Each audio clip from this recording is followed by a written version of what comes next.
All right, Southern California Edison presentation. We've got Mr. Rudy Gonzalez. Rudy, let me make sure, yes, the microphone is on, and it's all yours, Rudy.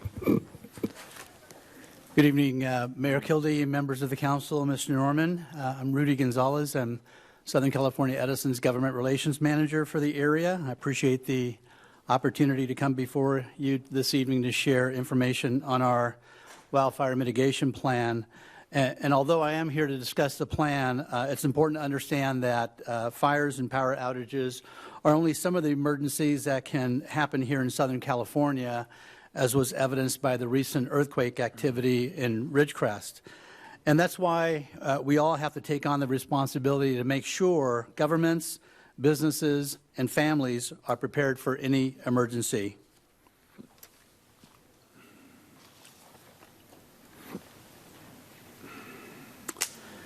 For those that grew up in Southern California, we were all used to the late summer through fall fire season. What were once referred to as forest fires are now called wildfires. There are several factors contributing to the frequency and intensity of wildfires, including years of drought, bark beetles, and hazardous fuel buildup. 10 of the most destructive fires in California's history have occurred since 2015. Earlier this year, Edison filed a wildfire mitigation plan with the California Public Utilities Commission, or CPUC. The plan is intended to address and greatly reduce fire ignitions caused by utility infrastructure.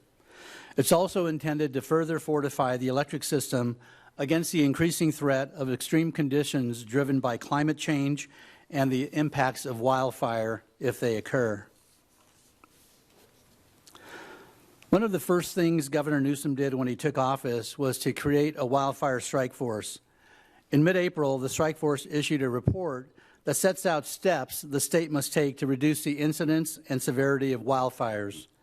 In addition to renewing the state's commitment to clean energy, it outlines actions to hold the state's utilities accountable for their behavior and potential changes to stabilize California's utilities to meet the energy needs of customers and the economy. Early last year, the CPUC issued maps that are designed specifically for the purpose of identifying areas where there's an increased risk for utility-associated wildfires. The map identifies 3 tier levels, with Tier 3 considered the highest risk area. Approximately 25% of our service territory is considered to be high fire risk area. Fire needs 3 elements to start: oxygen, heat, and fuel. The goal of Edison's wildfire mitigation strategy is to minimize the chances our equipment becomes the ignition source for a fire. This includes removing the fuel side through our vegetation management program. Senate Bill 901 was passed in 2018 and requires all utilities to prepare and submit a wildfire mitigation plan. Our plan is broken into 2 major categories aligned to our long-term strategies: operational practices and infrastructure improvements. A major aspect of our plan is installation of insulated wire or covered conductor, which is foundational to reducing the leading cause of utility ignitions. To date, we've installed nearly 300 circuit miles of covered conductor in high fire risk areas. In addition, we've installed fault-detecting equipment that will de-energize lines, reducing the likelihood of an ignition. We've stepped up our inspection programs and are in the process of addressing findings resulting from these inspections. Our enhanced inspections include the use of helicopters and drones. While undergrounding of all above-ground power lines seems like a logical solution, there are pros and cons associated with this consideration, including costs. The installation of covered conductor in the highest risk areas is a more cost-effective solution. Situational awareness is an integral part of emergency management. We are strategically deploying weather stations to collect weather data. These stations are being installed on our equipment. Our staff meteorologists will use the data we collect to help us make informed decisions on very local conditions. We're also in the process of installing high-definition cameras on our towers to monitor wildfire activity. In the next 2 years, we'll install up to 160 high-def cameras that will allow us to achieve 90% visual coverage of our high fire risk area. This next slide shows the view from the very first high-def camera that we installed in Santiago Peak in Orange County. It captured a view of last year's Holy Fire that burned in Orange and Riverside counties. Our public safety agency partners, as well as the public, can view the wildfire cameras on alertwildfire.org website. Public safety staff and the public can view data from Edison and other weather stations at mesos.utah.edu. We've increased the frequency of vegetation patrols in the most severe high-risk areas to identify potential hazards. We inspect nearly 1 million trees annually and trim nearly 700,000 trees each year. We've implemented a 12-foot clearance from distribution lines in high-fire areas to ensure annual growth will not impact our minimum clearance requirements. Under certain circumstances, Edison will proactively de-energize circuits to minimize the chance of our equipment becoming the ignition of a fire. The frequency of public safety power shutoffs, or PSPS, depends on weather conditions. We realize these shutoffs would be a major disruption to customers. However, we believe the public safety benefits outweigh the impacts.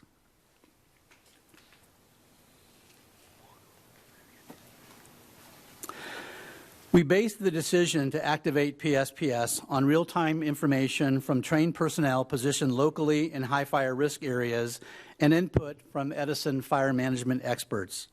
We take information from the weather stations as well as input from local and state fire authorities and emergency management personnel.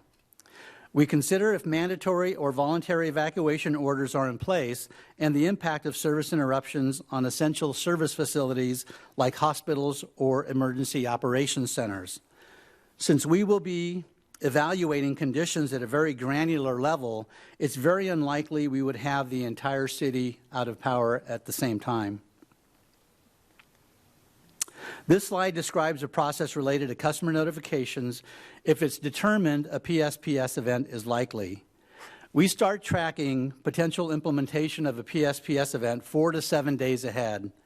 If conditions persist, we stand up our incident management team at our own emergency operations center in Irwindale 3 days from a potential PSPS event. At that time, we notify county operational areas of potential activation. We continue to track, and if conditions continue to warrant, we send out our initial widespread notification to potentially impacted customers 48 hours from a possible PSPS event. Notifications also go out to our local governments, first responders, the State Office of Emergency Management, and other emergency managers. At that time, we also begin notification to essential customers like water providers and hospitals. We also reach out to our critical care customers that are on some type of life-saving device. Again, we continue to track weather conditions, and if certain conditions are met, we send out another mass notification to potentially impacted customers 24 hours out from implementation. Similar notifications are made after power is turned off. Because of the fluid situation, we cannot provide notification immediately prior to de-energization. As power is restored, we again notify customers. This is after Edison crews have inspected lines to make sure there's no damage or debris in the lines. This communication process is only effective if we're able to make contact with our customers. And we encourage all residential and business customers to make contact with Edison and provide updated contact information so we can reach you when we need to. As I mentioned earlier, fire and power outages are only some of the emergencies that can happen here in Southern California. We encourage everyone to have a plan and be prepared. This slide here has a lot of very useful websites that will help you prepare for emergencies and other issues covered in my presentation this evening. I appreciate your time, and I'm happy to answer any questions.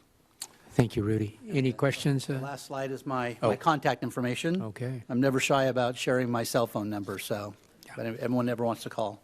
Mr. Boucher, did you have a question? Just a few. I agree with you. The notifications are only as good as being able to make contact with your customers. What methods of communication does Southern California Edison use in notifying customers other than paper? Most of these notifications are going to be rather abrupt. So snail mail won't work. Right. So are you guys looking at email, text, phone, automated phone calls, all the above? Whatever preferred method is provided to us by the customers, whether it's a text message to a cell phone or an email address, we'll utilize whatever they provide us. We're also partnering with a lot of the local government agencies to utilize their services as well, their alert services. So if you're on VC Alert, you'll very likely get information regarding a potential for a public safety power shutoff as well. Do these customers need to opt into these alerts? So we'll utilize whatever contact information we have on their accounts, and they do not have to opt in. But then they do need to go on to their, they need to log in and specify which method of contact they prefer. And they can do so by either calling our 800 number, which is 800-655-4555, or they can go on to SCE.com PSPS, and there'll be an opportunity to update their contact information there as well.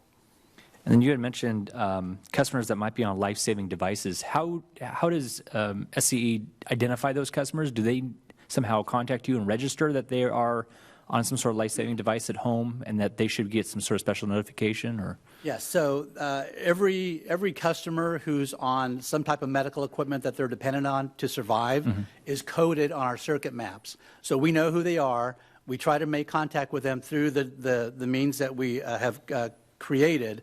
If we're not able to make personal contact with them, we'll actually send someone to their home to ensure that they've made whatever provisions are necessary to deal with being without power for a period of time.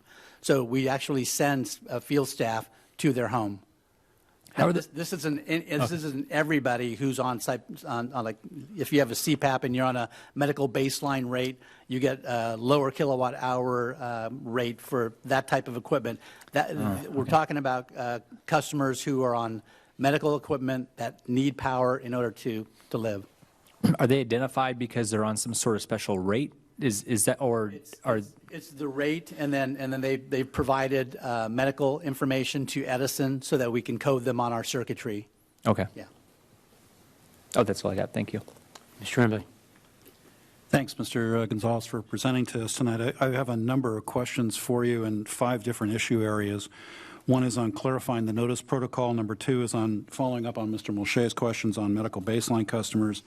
The 3rd is potential for shutoffs here in Camarillo. The 4th is during a power shutoff, what occurs.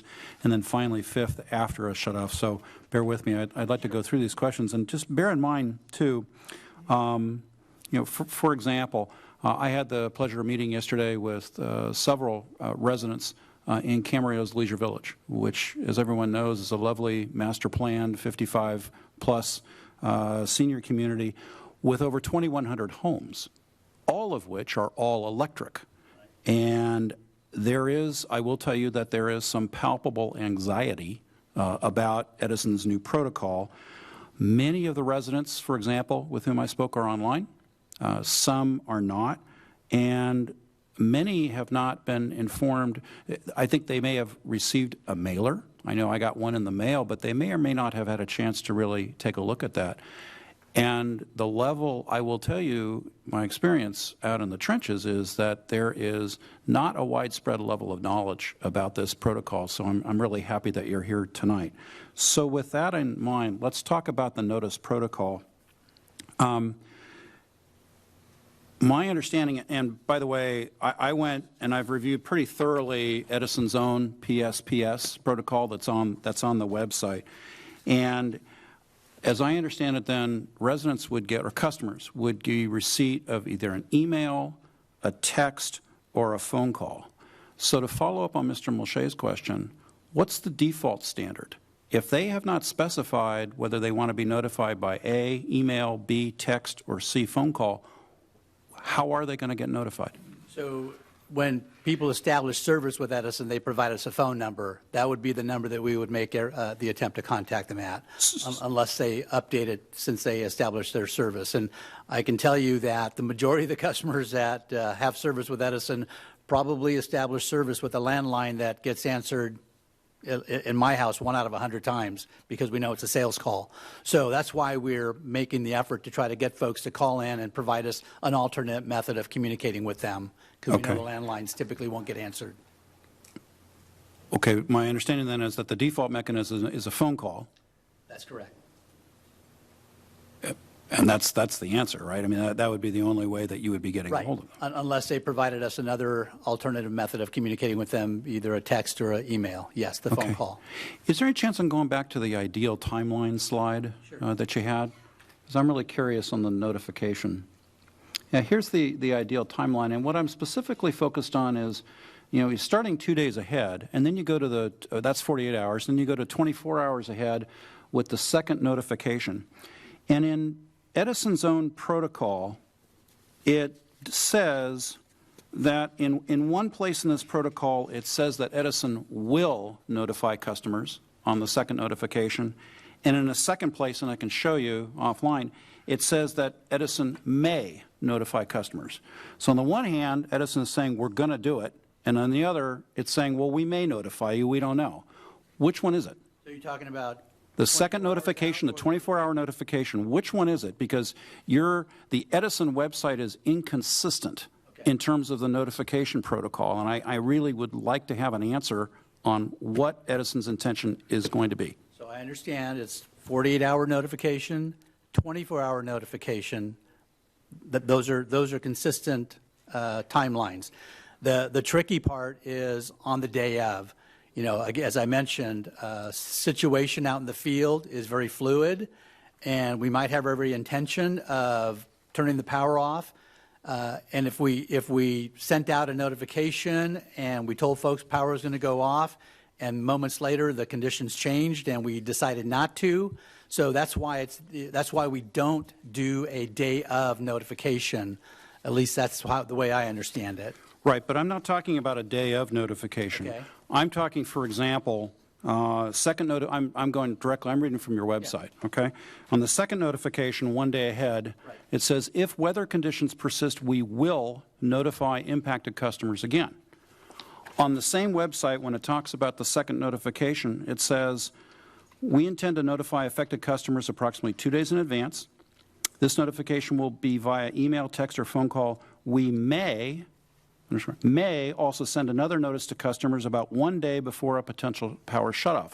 So my question is, will Edison make the notification, or do you consider it to be discretionary? Because when I read your protocol, when I read Edison's protocol, it's inconsistent. We will make the notification 24 hours out. So I'll take that as a mandatory, it will happen. Absolutely. That's a great assurance to people.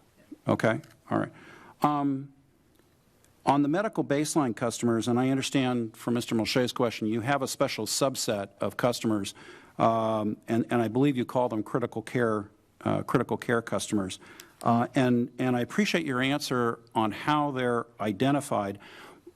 But to be fair, it is really totally up to the customers to make sure that they have provided Edison with their information. Am I understanding that correctly? That's correct, yes. Okay. And as I understand it from your presentation, they've coded, these customers are coded on the circuit maps. Correct. Now, if for some reason they haven't, help me understand this, if Edison has not been able to reach them, is that to ascertain whether or not they should be on the coded maps or not? Someone will go out to talk to them, or is it because of a notification?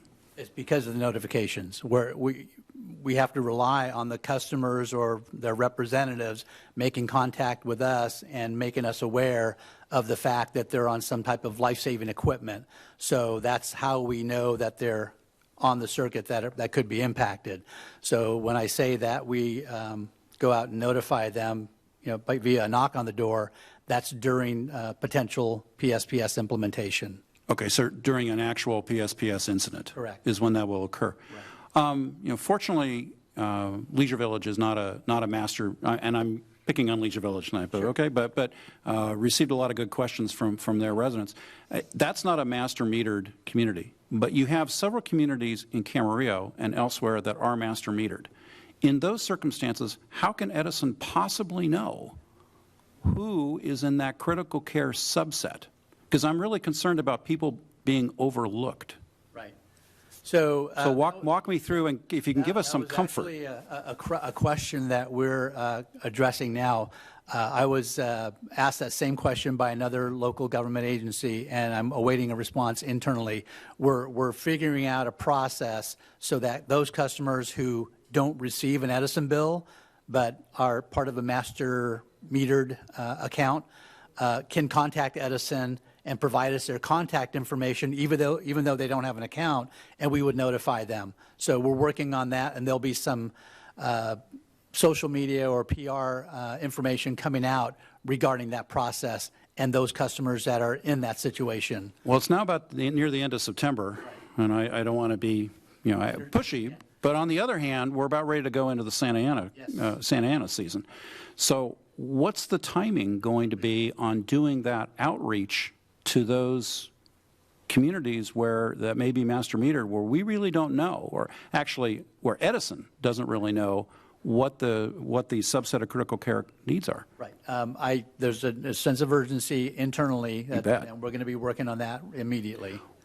Okay, when can you give me an ETA on when Edison is going to come out with that notification, and can you further enlighten us on how will that notification be made, and will the municipalities be informed of what this new notification process is? I will provide you that information once I have it. I don't have that information at hand tonight. Okay, and to go back to the concept of the ETA on this, because this is a matter, I think, for everybody.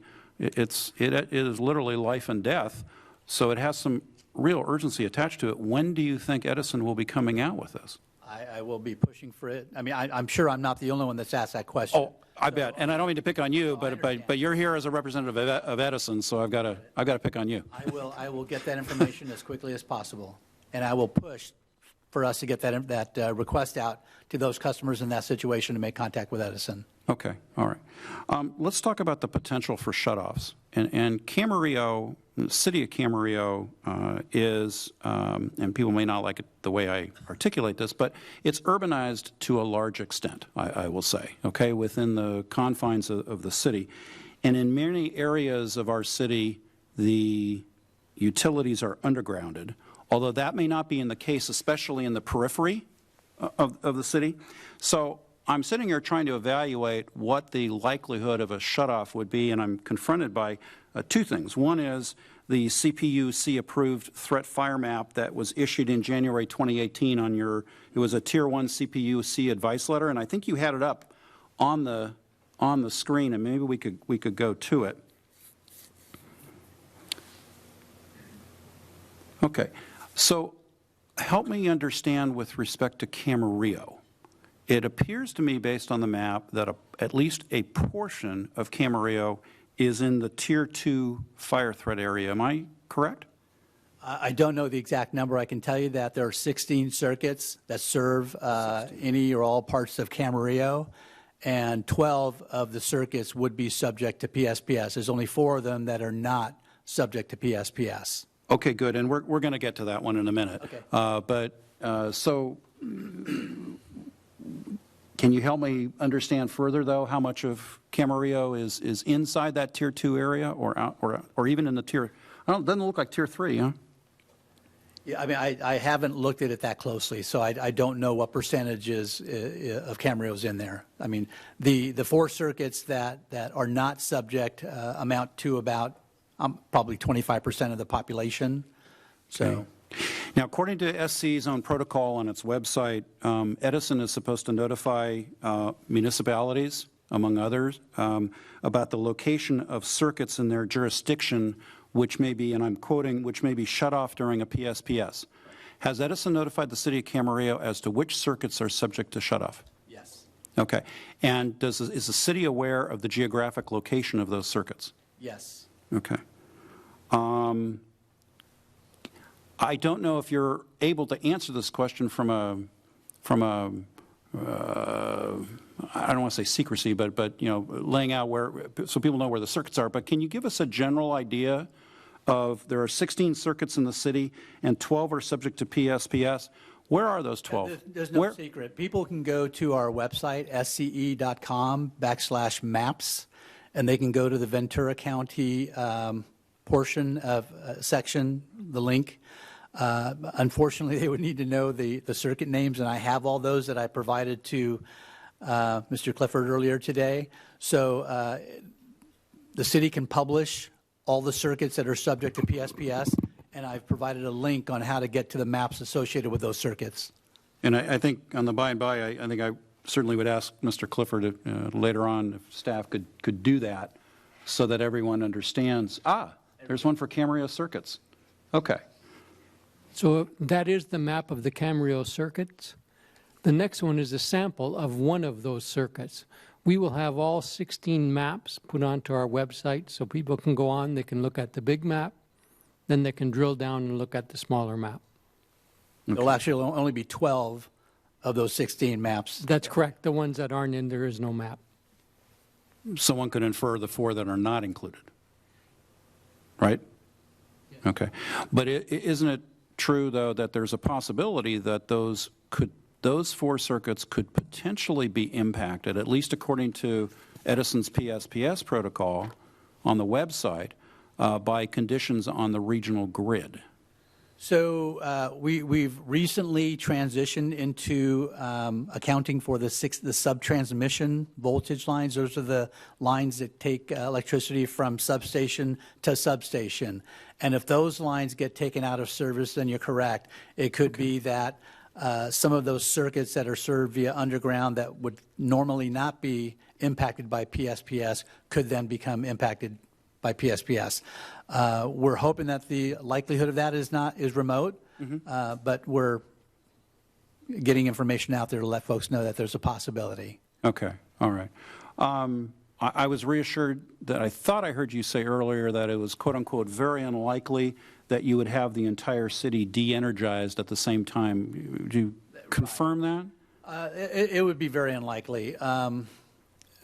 We haven't had a lot of PSPS activity last year or this year.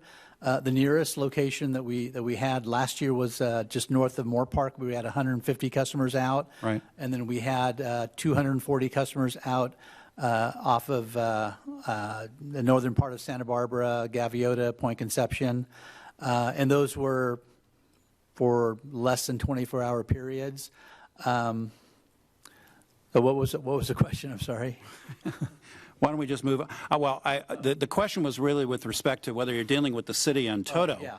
or whether or not you're talking about individual circuits. So we're going to have. I mean, if the conditions are such, we're going to have field personnel situated in what we believe are the highest wind areas of the community. And we have enough personnel to be able to station them at different locations.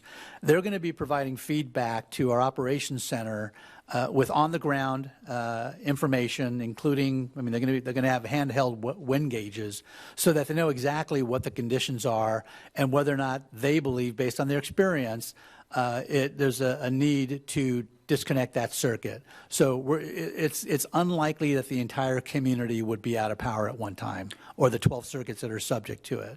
During a sustained wind event, is Edison planning on having field crews out during the entire wind event? Absolutely, yes. Okay. So, and they would be able to ascertain, based on your testimony, that your presentation, that a PSPS might need to be activated. Right. Okay. And then they're the ones that would also, once the conditions subsided, they're the ones that would go out and inspect the lines to ensure that we can re-energize them safely. Okay. And can you repeat for my benefit where the circuit maps are published? Is it on the Ventura? No, it's at SCE.com/maps. And then within that, you can find a link to the Ventura County circuits. and Mr. Clifford has the list of all the Camarillo circuits that are subject to PSPS. Okay, all right. So let me ask you, and thanks for hanging in there. I know I'm asking you a lot of questions, throwing a lot of stuff at you here, why I'm okay? here. But let's move to the next one, which is what happens during a power shutoff. I've had a number of questions. Will cell phones work? So we've been in communication and are working with telecommunications companies, because they're just like any other customer to us. I mean, they're more important to the residents, of course, but they're like any other customer. We notify them, and we've hoped that they've made the proper provisions to be able to, make sure that their services continue to be provided.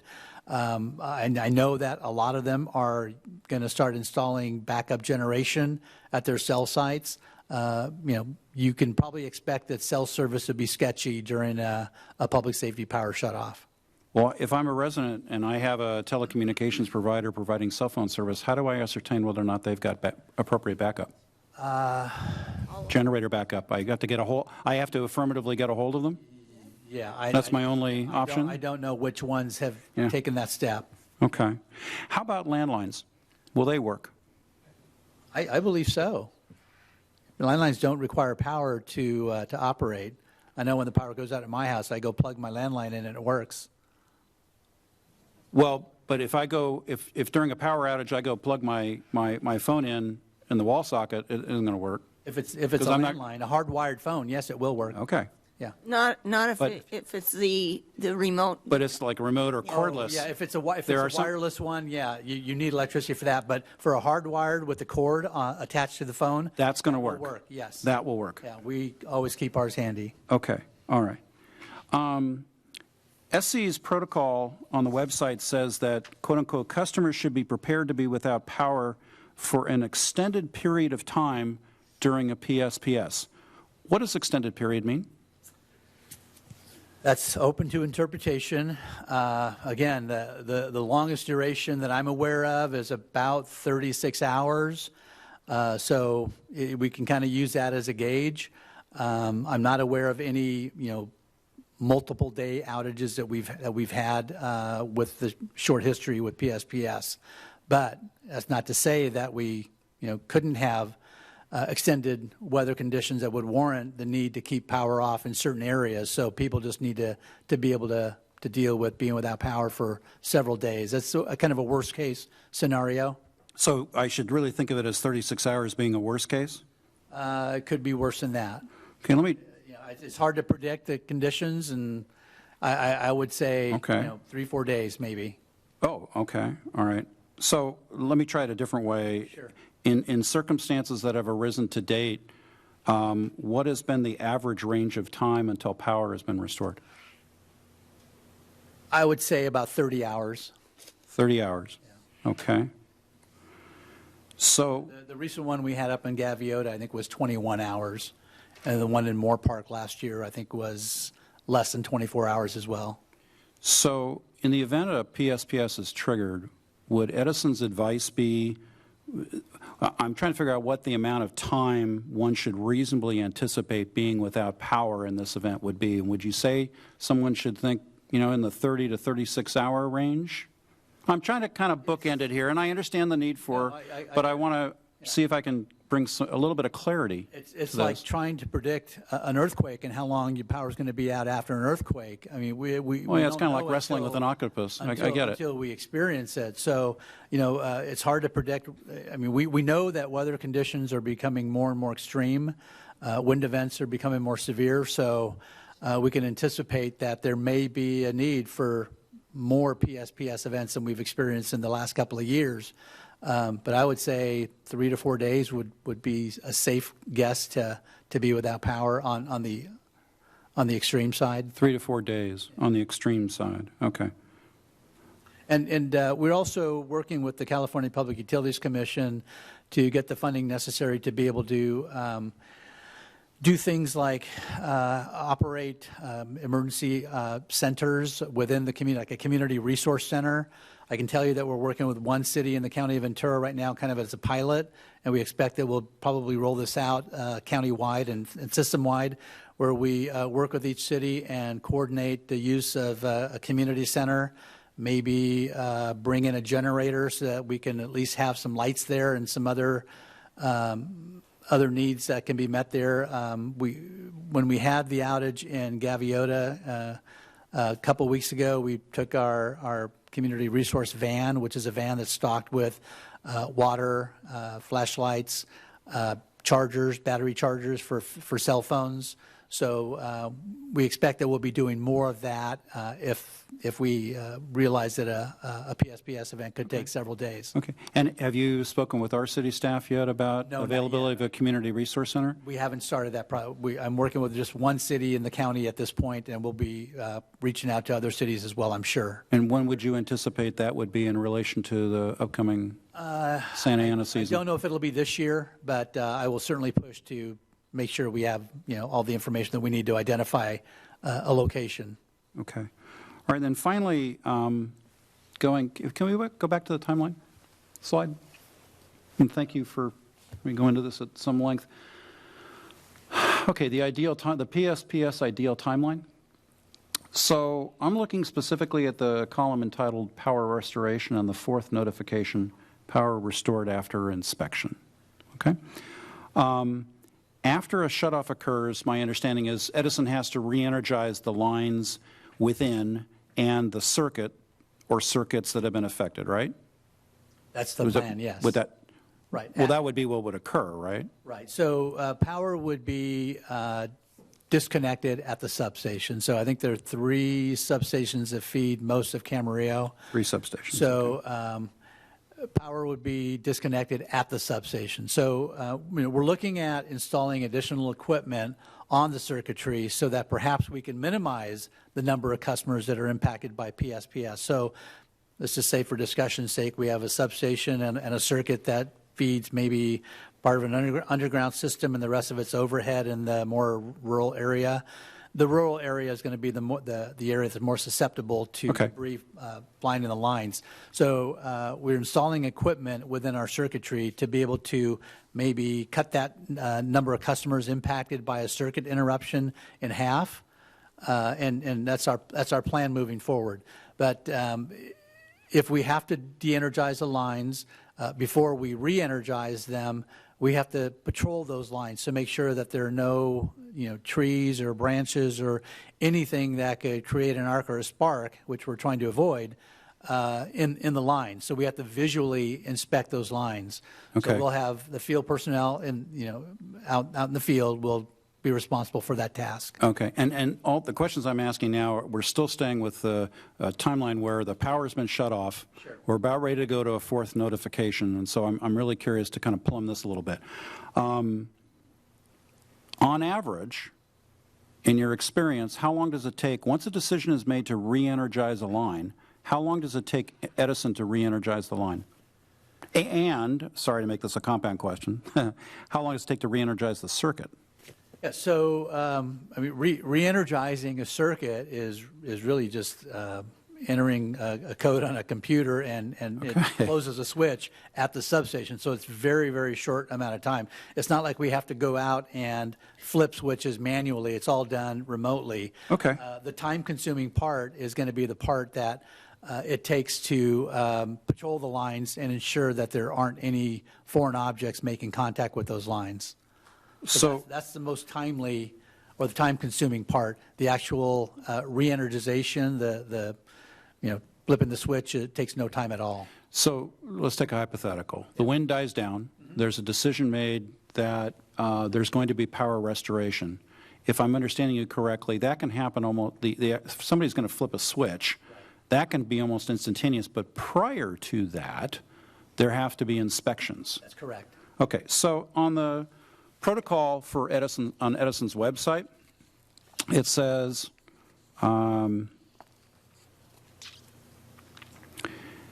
if circuits are, and I quote, if circuits are shut off, those circuits and lines will be inspected to ensure there are no problems that might create a danger before power can be safely restored. Edison crews will need to visually inspect the power lines during daylight hours, so operations may be limited during overnight hours. So does that mean, for example, that if the winds die down at night, the likelihood is going to be that those inspections that we just talked about would not occur until the following day? for purposes of re-energization? Yeah, I haven't heard otherwise, but I'm happy to ask that question and determine if we can do that inspection at nighttime. I think as long as it's safe to do so, I think we would be able to inspect, because we have very big flashlights that allow us to see great distances. So I'm glad to know you've got big flashlights. so we I would, have this visual image of, okay. I'm guessing that we would have the ability to start the patrol process at night if necessary. Okay, because otherwise I'm thinking there's probably a 12-hour time window Right. by which people are waiting overnight, and there's yet another night where the power is shut off. If you could follow up on that, I'd sure be interested. Okay, so going to the notification, I'm still not certain when Edison would notify a customer that the power is going to be restored. In other words, Edison makes a determination, we're going to restore power, the lines are going to be re-energized, but we got to inspect first. When are you going to call, when is Edison going to call the customer? Is Edison going to call the customer, let's say in this case by phone call, and say, we've made a decision to stop the PSPS, and we expect that power is going to be on again in 6 hours, or conversely, under this protocol, because it's not clear on the website, does Edison only notify people when the power is back on? And you're calling them and saying, hey, the power is back on. So forgive me, because I wasn't able to discern in reading your protocol how that works. Yeah, my understanding is that we would make the notification after the power is restored. So it would be obvious to residents that the lights came back on, but I don't know that we have a plan to notify ahead of that. Why not?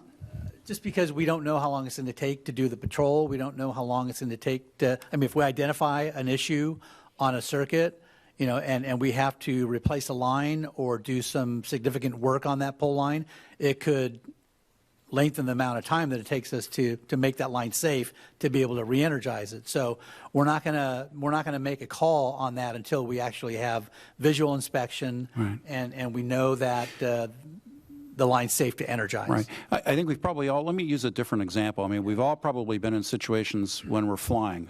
It happened to me earlier this week flying across the country where the captain, bless his heart, did not really notify folks when we were going to actually take off. And we sat on a tarmac for a long time and then got delayed, et cetera.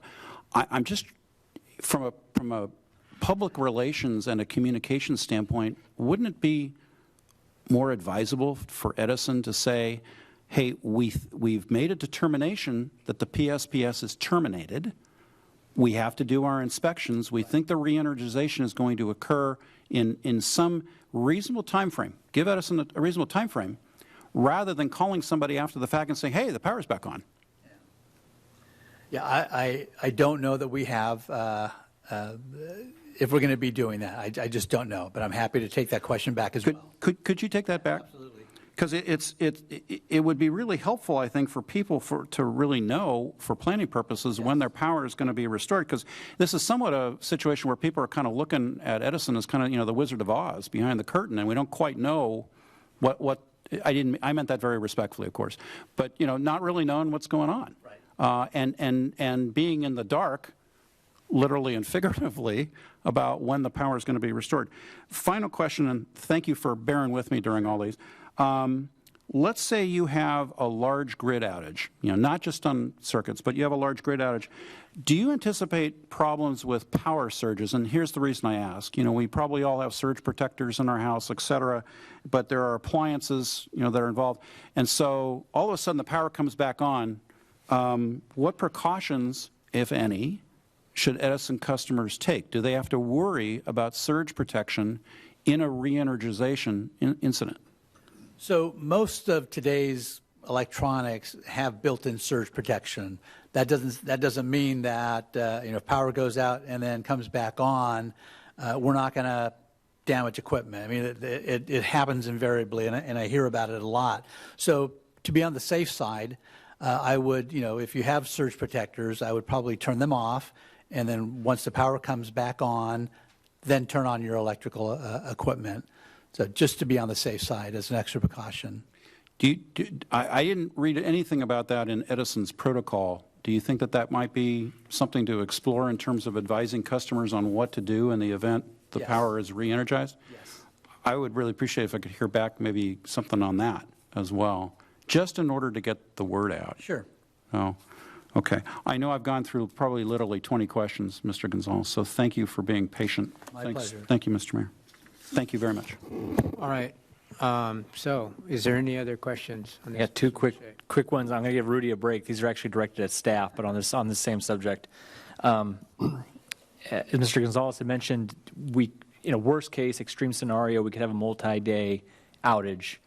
At what point is the city prepared to deal with that on an emergency response level? Because prolonged outages could potentially create or evolve into certain emergencies. And two, when it comes to traffic signals, I'm presuming that any traffic signal connected to any particular circuit that's taken down would be out. And I know in the past I've been told that we're prepared to deal with one or two traffic signals being out simultaneously. But if we had a prolonged outage, we're not prepared to deal with, say, half the city's traffic signals being out.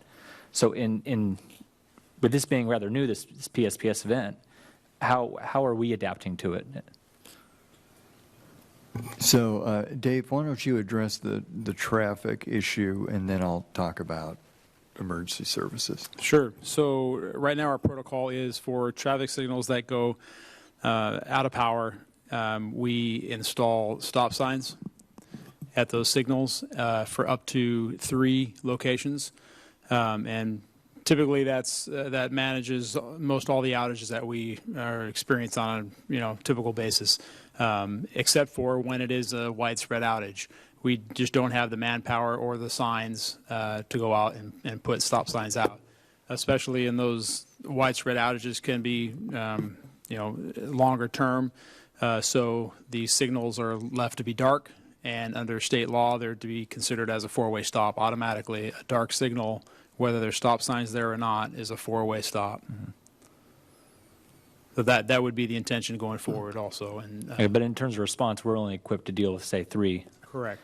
So if the whole city went down, it's probably very, very unlikely, but if the whole city went down, at least 3 people got signals with stop signs. Otherwise, everyone else is. We don't have the ability. Right. Okay. Dave, you're going to. So in terms of emergency response, depending on what circuits are likely to be affected when we get that initial contact from Edison, will determine whether or not, for example, I would activate the EOC, depending on how much of the city's affected, what areas, are there any special populations, things like that. So that would be determined, we would have time to determine that and then assess that before I actually activate or feel the need to. Would an activation likely precede the outage? Or possibly, depending on how many circuits are likely to be affected and what areas of the city. okay. Any other questions? Comment. We have a comment? Yes. Well, all this is great, and this all involves a lot of planning. The worst outages are the unplanned outages, when something just goes and all your elbows don't bother to work. And my house is out of electricity for 36 hours. It comes on for 2 hours, and it's gone for another 18 hours. And there's no planning involved. And that's happening to a lot of places, maybe not for those lengths of time, but I do appreciate that the Edison trucks are out there working on it. Whatever happened, happened. And they get those big extension cords out. But, that's what they are, literally, are big extension cords that cross the road and connect you up to some other circuit. We call those shoe flies. May call them shoe flies, but they're big extension cords. and you get us hooked up as much as you can, but then when they come back to work, they have to turn it out again. Yeah, So, planning only goes so far. true. Anything else? All right, Rudy. Thank you for being here. Very informative. pleasure. Really appreciate it. Thank you.